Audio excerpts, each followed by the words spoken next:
হুসাইন রাদিয়াল্লাহু তাআলা আনহু ওনার স্ত্রীর কাছে হাসি মুখে বিদায় নেওয়ার জন্য চলে গেলেন।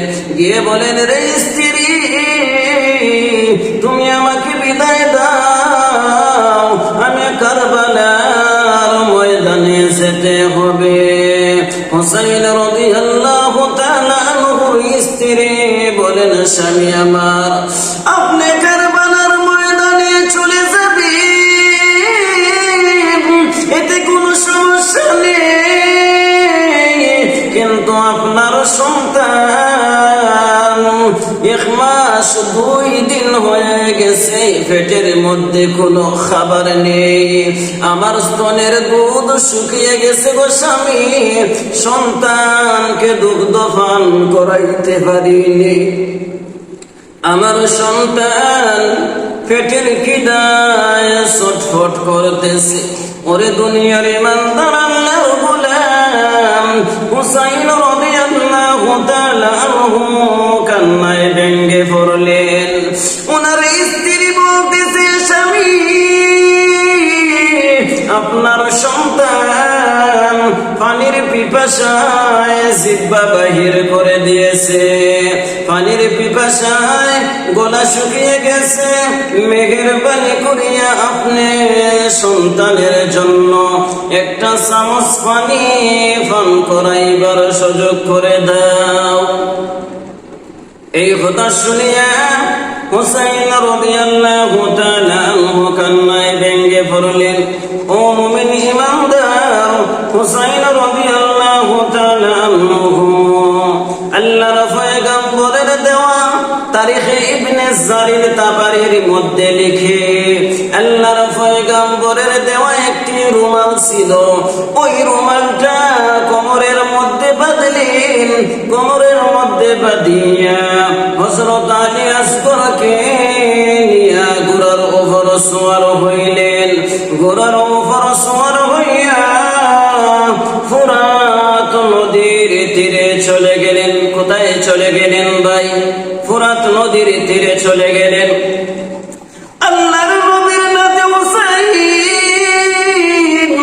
ফুরাত নদীর তীরে যখন চলে যায়, সেখানে যাওয়ার পর উবাইদুল্লাহ বিন জিয়াদকে লক্ষ্য করে বলে, রে উবাইদুল্লাহ বিন জিয়াদ, আমার সন্তান 1 মাস 2 দিন হয়ে গেছে, পেটের মধ্যে কোনো খাবার নেই,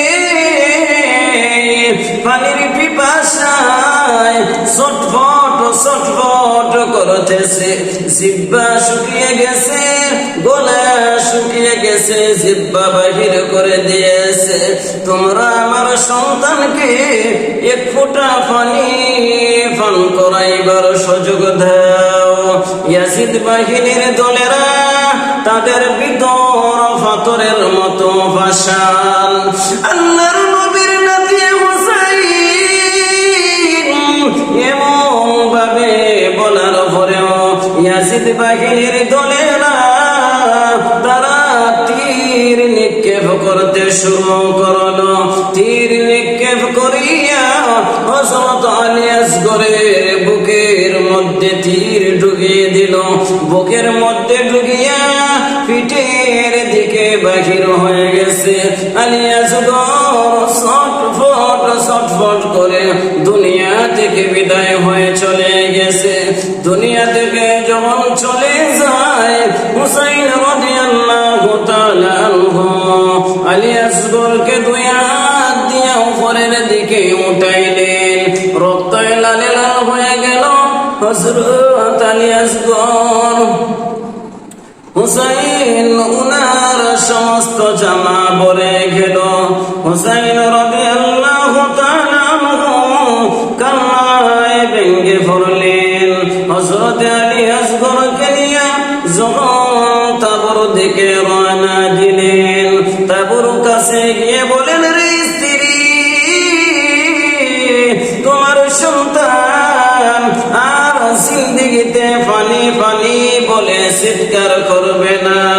হযরত আসগর দুনিয়া থেকে ইয়াসিদ বাহিনীর দলেরা বিদায় করে দিয়েছে। আর কোনদিন পানি পানি বলে চিৎকার করবে না। তোমার সন্তান দুনিয়া থেকে চির বিদায় হয়ে গেছে। হুসাইন রাদিয়াল্লাহু তাআলা ওর স্ত্রী কান্নায় ভেঙে পড়লেন আর বলেন, রে মালিক, আমার সন্তান নিষ্পাপ মাসুম বাচ্চা, সে তো কোনো দোষ করে নাই।